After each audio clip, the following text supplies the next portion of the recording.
Ouais, mon écran, j'espère. Très bien. Bienvenue. Merci à tous de votre disponibilité pour ce webinaire sur l'identité numérique et la bulle cryptographique. Donc, on va essayer de simplifier parce qu'en fait, il y a plusieurs profils ici. Il y a des profils techniques, à la fois techniques, et il y a des profils un peu plus fonctionnels. Donc, on va simplifier votre compréhension de l'identité numérique et du rôle de la cryptographie au sein de l'identité numérique, mais également de ses applications pratiques. Quand on dit identité numérique, il faut penser tout de suite ce qu'on appelle PKI. C'est basé sur une infrastructure à clé publique. C'est le PKI, ça veut dire Public Key Infrastructure. Donc, dans cette infrastructure à clé publique, il y a ce qu'on appelle les certificats numériques. Certificats numériques, on fait le parallèle avec, vous avez une pièce d'identité. La PKI, l'infrastructure PKI peut être, on va dire, un État. Voilà, un État. Et le certificat numérique, qui peut être peut-être considéré comme votre pièce d'identité. Et vous avez ce qu'on appelle les paires de clés, la clé privée et la clé publique. Ensuite, vous avez l'autorité de certification. L'autorité de certification, on peut faire un parallèle avec l'agence de l'État qui fournit la pièce d'identité. Et la clé publique et la clé privée, ça va être par exemple les codes qui se trouvent à la fois sur votre passeport qu'on vous a délivré ou votre pièce d'identité qu'on vous a délivrée. Par exemple, quand vous passez dans un aéroport, on prend votre passeport, la police va prendre votre passeport, elle va mettre dans un lecteur, elle va lire quelque chose.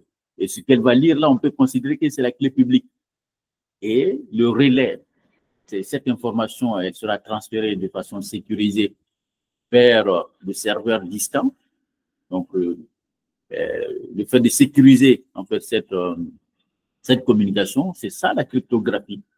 C'est la cryptographie qui permet de sécuriser d'un point à un autre la communication, les informations entre les deux entités.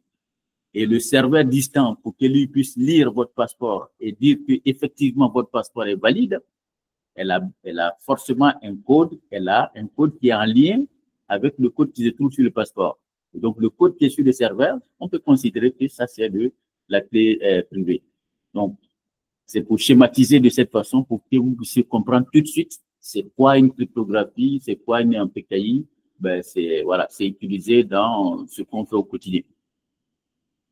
Donc, je suis Bakary Malé, donc je vais vous accompagner dans cette présentation de l'identité numérique et de la bulle cryptographique qui tourne autour. Je suis architecte blockchain, de solutions blockchain, cybersécurité. J'ai fait plusieurs missions dans des entreprises d'envergure internationaux telles que Airbus, SFR, etc. Le plan de la session de ce jour, ça va être rapide, on va le faire en 30 minutes maximum. Donc, on va parler de la cryptographie et de l'identité numérique, les mécanismes et attaques liées à la cryptographie. On va parler un peu des conteneurs cryptographiques et de la bulle cryptographique. Bon, l'ordre, c'est pas forcément dans l'ordre que je vais écouter ça, mais ce ne sera pas forcément dans l'ordre. On va parler aussi de la cryptanalyse et des attaques. Voilà. On va voir si on a le temps de montrer un outil qui permet de voir tout le cycle de vie, en fait, d'un certificat ou d'une identité numérique. Donc, pourquoi la cryptographie? La cryptographie n'est rien d'autre. Pourquoi la cryptographie? C'est de pouvoir, la raison d'être de la cryptographie, c'est justement de sécuriser, on va dire la raison d'être de la sécurité du système d'information. Je m'explique. Donc, cryptographie permet justement de faire tout ce qui est confidentialité. C'est-à-dire, vous avez une communication, comme on est en train de parler là. Là, on est en train de communiquer. Moi, je parle, vous écoutez. Il faut s'assurer que l'information que j'envoie n'a pas été modifiée ou bien interceptée par quelqu'un d'autre qui ne doit pas être sur ce meeting-là. Donc ça, pour faire ça, il faut chiffrer. Et ce chiffrement-là qui permet de faire la confidentialité. Et c'est la cryptographie qui est à la base de ça. Et à l'intégrité. Il faut qu'on soit sûr que les informations que je suis en train de vous donner à l'instant T n'ont pas été modifiées au moment où vous la recevez. Donc ça, c'est l'intégrité. Donc la cryptographie permet justement aussi de pouvoir garantir la confidentialité, l'intégrité. Il y a l'authentification. L'authentification, c'est que pour pouvoir identifier la personne qui est en train de parler, en l'occurrence moi, et que je puisse prouver qu'effectivement que c'est moi qui parle. Donc ça, c'est l'authentification. Ça peut se faire parfois par, on va le voir plus tard, par quelque chose que je possède, par exemple, par quelque chose que je suis, ou par quelque chose que je sais. On va voir ces détails plus tard. La bulle cryptographique, il faut comprendre par bulle cryptographique, c'est que le monde entier s'est lancé dans une course pour développer des algorithmes de cryptographie depuis l'avènement du RSA en 1977, qui est basé sur la difficulté mathématique. Donc, depuis lors, tous nos systèmes de cryptographie sont basés sur la difficulté mathématique. Je disais que depuis l'avènement du RSA en 1977, le monde entier s'est lancé dans une course à la difficulté, dans une course de développement d'algorithmes de cryptographie, mais qui est basée sur la difficulté mathématique. D'où l'avènement d'autres algorithmes de cryptographie. Il y a AES, il y a EDSA, voilà. Et jusqu'à présent, ça continue. Récemment, le NIST, qui est l'agence américaine de sécurité, du standard de la sécurité, vient de choisir 4 algorithmes qui vont être des algorithmes qui vont pouvoir résister à des attaques post-quantiques. Parce que la peur que les gens ont aujourd'hui, c'est que d'ici 2 ans ou 10 ans, il va y avoir l'avènement de l'ordinateur quantique, on en aura le temps d'en parler, qui va faire que l'ensemble des clés de chiffrement ou des clés des algorithmes de cryptographie qu'on a aujourd'hui seront obsolètes. Donc, on pourra déchiffrer la communication du président, je ne sais pas, américain avec le président chinois, on pourra le décrypter en temps réel et l'écouter. Voilà. Et donc, les gens ont cette peur. Et donc, c'est pour ça qu'on développe aujourd'hui des algorithmes cryptographiques qui vont être résistants à l'ordinateur quantique. Mais également, tout ceci est encore basé sur la difficulté mathématique. Il y a aussi la blockchain. Dans le domaine de la blockchain, on utilise beaucoup des algorithmes de cryptographie, également basés sur la difficulté mathématique. Peu importe dans l'IA aussi, tout est basé sur la difficulté mathématique. Donc, c'est ça que j'appelle la bulle. La bulle, non seulement on a besoin de la cryptographie pour faire nos communications, pour se connecter au serveur web dans tous les domaines d'application aujourd'hui, en tout cas liés à la cybersécurité ou au cyberespace, mais également la mentalité, la philosophie que les gens ont utilisée pour développer ces algorithmes cryptographiques, c'est encore basé sur la difficulté. Nous, on ne pense pas comme ça. On a d'autres alternatives qu'on développe dans d'autres sujets passionnants et peut-être on aura l'occasion d'en parler plus tard. Voilà. Donc, l'objectif de la sécurité et de la et de la cryptographie, comme on vient de le terminer, c'est la confidentialité, l'intégrité, la disponibilité et la non-répudiation. Voilà. La non-répudiation permet aussi de faire l'authentification. C'est-à-dire, c'est moi qui parle, je ne peux pas nier que je parle. Pourquoi? Parce que il y a je me suis authentifié, on sait que c'est moi qui ai parlé et que c'est pas une autre personne. Et donc, cette cryptographie, comme on sait que la sécurité du cyberespace est basée et la PKI est basée, l'identité numérique est basée sur la cryptographie, et le socle de base de la cryptographie, c'est ce OpenSSL dans lequel on va aller récupérer justement l'ensemble des algorithmes de cryptographie qui peuvent, si par exemple on a envie de mettre en place une PKI ou bien un serveur web, etc., et qu'on veut mettre des chiffrements pour ne pas que les gens intéressent certaines communications, on va aller piocher dans cette bibliothèque-là les algorithmes de cryptographie. Et pour pouvoir sécuriser la communication, c'est cette librairie SSL. Et pour ceux qui sont initiés à l'informatique, il y a toute une interface command line pour pouvoir faire tout ça. Donc, revenons sur l'authentification. Comme on l'a dit, c'est un mécanisme qui permet de valider que, ouais, effectivement, ben, on a la preuve que c'est un tel. Donc, comme on le dit, il y a le facteur de connaissance, c'est-à-dire something you know, ça peut être ton mot de passe pour entrer sur un site web, etc., etc. Ça peut être, ben, si c'est une personne qui dit ta clé de maison, ton badge pour entrer dans ton bureau ou dans une salle de serveur. Et quelque chose que, non, ça pas le badge, pardon. Ça, c'est le mot de passe. Le badge, c'est plutôt something, quelque chose que tu possèdes. Donc, ça peut être le badge, le téléphone portable, ou, par exemple, on appelle ça, une clé, et même le certificat, la clé publique, là. Ça, c'est aussi, c'est quelque chose qu'on possède. Quand on veut se connecter à un SSH sur un site web, ben, on a cette clé pour pouvoir se connecter là-dessus. Il y a something you are, quelque chose qui est toi-même, c'est-à-dire tes empreintes digitales, voilà, etc., etc., la reconnaissance faciale, et voilà, et l'autorisation. Donc, tout ça combiné à l'autorisation permet de pouvoir identifier la personne et de pouvoir avoir les autorisations nécessaires pour rentrer sur tel ou tel service. Et pour faire ça, c'est simple. Prendre l'exemple de la clé pratique avec une clé publique et une clé privée. On va juste prendre un message, on va le chiffrer avec la clé privée, et pour que la personne distante puisse lire le message, pour qu'il prouve que c'est à lui le message, ben, il doit pouvoir déchiffrer avec sa clé privée qui est là.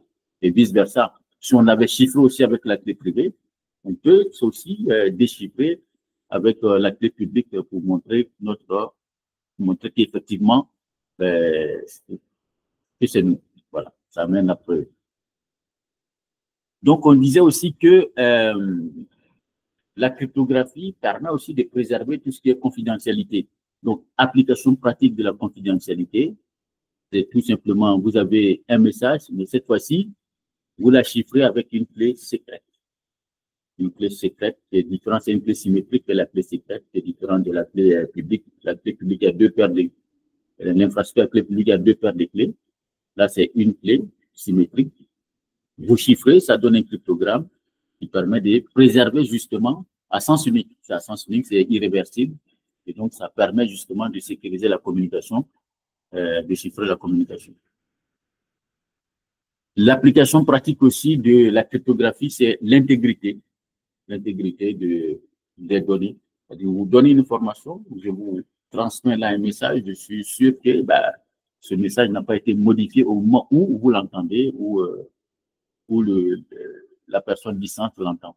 Donc, pour cela aussi, il faut utiliser des algorithmes de hachage qui sont conseillés par le NSA, le SHA-2, voilà, qui permet justement de chiffrer ça, de hacher, on va dire, le message. Aujourd'hui, il faut utiliser au minimum le SHA-256, voilà, parce que les autres sont vulnérables déjà à l'ordinateur quantique. Le SHA-256, il revient, là, il a 256 bits, mais avec l'ordinateur quantique, il descend tout de suite à 128 bits. Donc, voilà. Donc, ça, c'est une application pratique de l'intégrité des algorithmes de la cryptographie qui permet justement d'empêcher la modification des messages. Maintenant, les conteneurs cryptographiques. Les conteneurs cryptographiques, c'est quoi? C'est des modules dans lesquels, comme on veut, hardware, module système, c'est-à-dire que security system, une fois que vous avez généré votre clé, votre clé, vous avez besoin de sécuriser votre clé privée quelque part qui vous appartient. C'est la clé, la paire de clés que vous ne donnez à personne qui doit être sécurisée. Et aujourd'hui, les entreprises achètent des modules, des hardware physiques, hein, des modules, mais par contre, il y a des softwares aussi qu'on peut utiliser où on va déposer nos clés privées à l'intérieur de ces modules-là pour les empêcher justement d'être dérobés par quelqu'un ou empêcher l'accès à des gens qui n'ont pas droit et voilà, et les sécuriser. Et aussi, ils sont conçus de telle sorte que même si le module venait à être obsolète, et personne ne peut dérober la clé à l'intérieur. La clé disparaît complètement à l'intérieur. Il y a aussi des logiciels qui sont là. Et le PKCS 11, lui, il est utile en général. Ça, c'est comme un API, une interface qui fait interface avec d'autres systèmes. Voilà, si vous avez un système HSM et que vous voulez interconnecter votre autorité de certification vers ces HSM-là, ces magasins pour pouvoir stocker votre clé publique, votre clé privée, vous utilisez ce protocole-là, qui est une interface qui permet de pouvoir s'interfacer avec votre système. Voilà. Donc, ben, c'est la suite, hein, voilà. Et là,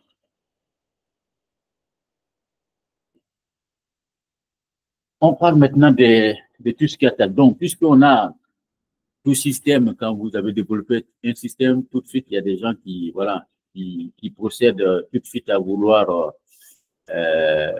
voilà, casser vos systèmes. Donc, il y a tout ce qu'on appelle la cryptanalyse. C'est la science qui va permettre de pouvoir essayer de déchiffrer justement la communication entre un client et un serveur, entre, à l'instant T, moi qui suis en train de vous parler via Google Meet et vous, il y a des gens qui vont essayer de déchiffrer ça sans pouvoir posséder la clé publique. Voilà. Ils n'ont pas la clé publique et ils veulent quand même écouter la conversation. Voilà. Alors qu'ils n'ont pas la clé publique qu'on a partagée, qui sont dans vos outils. Donc ça, c'est donc il y a plusieurs façons, soit par analyse fréquentielle, soit par mots probables, ils essaient de faire des substitutions, soit par brute force, c'est-à-dire qu'ils envoient la force pour pouvoir casser. C'est comme l'ordinateur quantique. Aujourd'hui, l'ordinateur quantique, si jamais elle arrive à fonctionner bien dans les 2 prochaines années qui arrivent, elle va pouvoir envoyer beaucoup de puissance et casser nos algorithmes de cryptographie aujourd'hui. Voilà. Bon, donc, je ne reviens pas sur la brute force. Vous avez compris le concept. Il y a aussi le quantique. Voilà. Donc, le quantique, donc, comment on appelle ça? Justement, c'est quoi le quantique? C'est aujourd'hui, tous nos systèmes sont basés, les ordinateurs d'aujourd'hui n'ont que 2 états en général. Soit c'est 0, soit c'est 1. Et la particularité de l'ordinateur quantique, c'est de pouvoir avoir 2 états à la fois, c'est-à-dire les 2 états en même temps. C'est-à-dire qu'il peut être à la fois 0 et 1 en même temps. Et donc, ça va permettre de décupler des puissances de calcul phénoménales qu'aujourd'hui, il faut non seulement des milliers ou des millions d'ordinateurs mis ensemble pour pouvoir produire cette puissance, mais aussi il faut des années pour pouvoir produire cette puissance. Et un ordinateur quantique pourra lui tout de suite non seulement être tout seul, mais avoir cette puissance et cette capacité de faire des calculs complexes en un laps de temps. Et donc, ça va permettre, puisque nos algorithmes de cryptographie aujourd'hui, comme je l'ai dit depuis RSA, depuis 1977, sont basés sur la difficulté, ça fait que ça pourra tout simplement les casser parce que c'est plus puissant. Voilà. Quelques outils pour pouvoir tout simplement, un outil, ça c'est pour s'entraîner, pour voir le cycle de vie de la cryptographie et de l'identité numérique. C'est-à-dire que la PKI, elle va permettre de faire quoi? Elle va permettre en général de faire de la signature numérique. Vous voyez souvent aujourd'hui là des applications, si vous voulez, je sais pas, déposer un document au greffe du tribunal, on vous demande de pouvoir signer électroniquement certains documents. Donc la PKI, elle permet de faire ça. La PKI peut permettre aussi de chiffrer des codes sources, voilà, des codes qui permettent de signer les codes. Elle peut permettre de sécuriser vos connexions réseau, Wi-Fi, etc. Et elle peut être utilisée pour sécuriser les emails. On voit aujourd'hui qu'il y a beaucoup de phishing, beaucoup d'usurpation d'identité au niveau des noms de domaine des emails. Donc, tout ça, la cryptographie peut gérer tout ça à travers ce qu'on appelle le DKIM qui va permettre de sécuriser, comment on appelle ça, les emails de bout en bout et même empêcher souvent aussi les, les, les providers tels que Google ou Yahoo qui, eux, quand les emails arrivent chez eux, ben, ils déchiffrent d'abord, ils voient le contenu et puis ensuite l'envoient. Mais on peut mettre en place des systèmes d'algorithmes avec PNJ, de telle sorte que ben, eux-mêmes ne peuvent pas déchiffrer les messages que vous envoyez en tierce. Voilà. Donc, je vais montrer rapidement une interface de cet outil-là, rapidement, là, pour l'avancer. Donc, ça, c'est un outil qui va permettre justement de pouvoir faire quoi? De interface simplifiée pour la création des certificats. Le X-Extender, c'est un modèle, juste un modèle de certificat. C'est comme vous avez un modèle de pièce d'identité, le modèle de pièce d'identité ou le modèle de permis, etc. C'est ça. Et à ça, on va ajouter ben, des clés, les clés là-dessus. Et ce modèle-là de certificat plus qui va être signé par une clé privée, c'est ça qui donne l'identité numérique. Voilà, c'est ça qui donne l'identité numérique. Donc, interface facile à comprendre pour ceux qui veulent jouer avec après. Donc, bon, là, c'est les clés privées. J'en ai généré quelques-uns. Voilà, à mon nom. Là, c'est un RSA. La longueur, c'est 2048. Ben, tout ceci est aujourd'hui, on va dire, déjà cassé hein, par des chercheurs chinois. Ça, c'est l'autorité de certification que j'ai mis, mon AC, par exemple, qui est là, avec la longueur de 48. Voilà. Et donc, on peut générer des clés. Voilà. On peut générer des clés avec une UTI ici. On peut générer des clés. On peut choisir la longueur de la clé qu'on veut pour générer des clés. Et je ne vais pas faire maintenant. On peut faire aussi vous avez une clé, vous faites une demande de signature, une request for signing. C'est-à-dire que vous avez, par exemple, je donne un exemple pratique. Hein. Vous avez votre autorité de certification. Vous avez créé une autorité de certification, mais qui est en local ou qui est dans votre entreprise. Et vous voulez qu'il y ait des personnes qui sont sur Internet et tout ça puissent accéder à votre autorité de certification. Donc, qu'est-ce que vous allez faire? Vous allez générer votre CSR, votre demande de certification. Vous allez la faire signer par une autorité qui est reconnue dans le monde.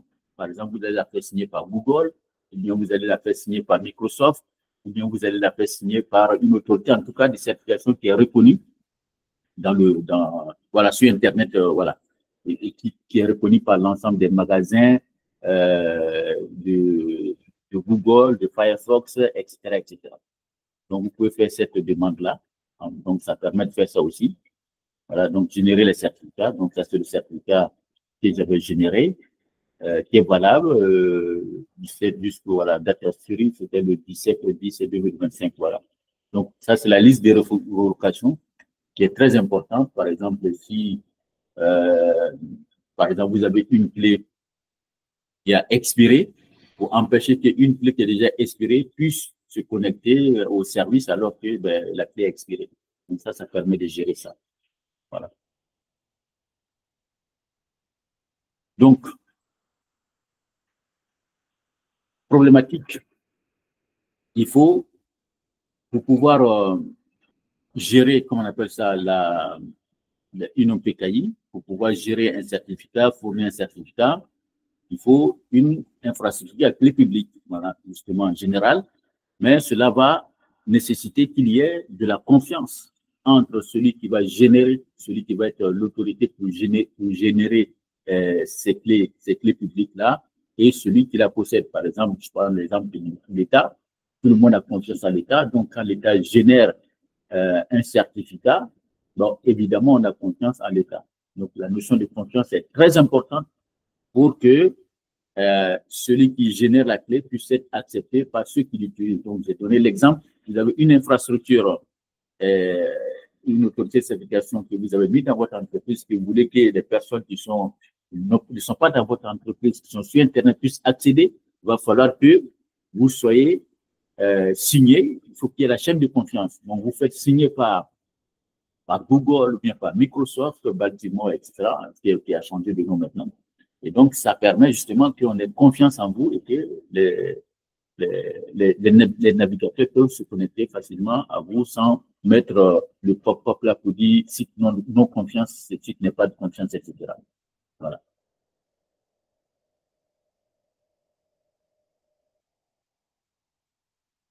il y a quelqu'un qui veut rentrer. Je vais le faire rentrer un instant.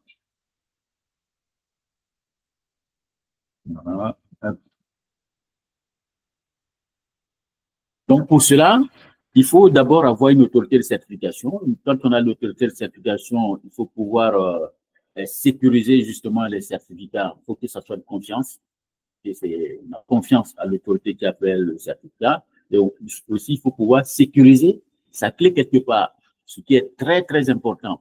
Vu aujourd'hui les nombres d'attaques, les hôpitaux qui sont attaqués aujourd'hui, voilà, à flot, même il y a comment on appelle ça, il y a le portable du ministre des Affaires étrangères français qui a été piraté. Donc, le sujet est vraiment d'actualité. Et donc, pour cela, les entreprises aujourd'hui sont en train de mettre en place ce qu'on appelle le HSM, le Hardware Security Module, pour pouvoir sécuriser leurs clés privées dans ces endroits-là pour ne pas qu'ils soient, on appelle ça, dérobés. Et donc, là, je pense qu'on arrive vers la fin. Je ne sais pas, pour résumer rapidement.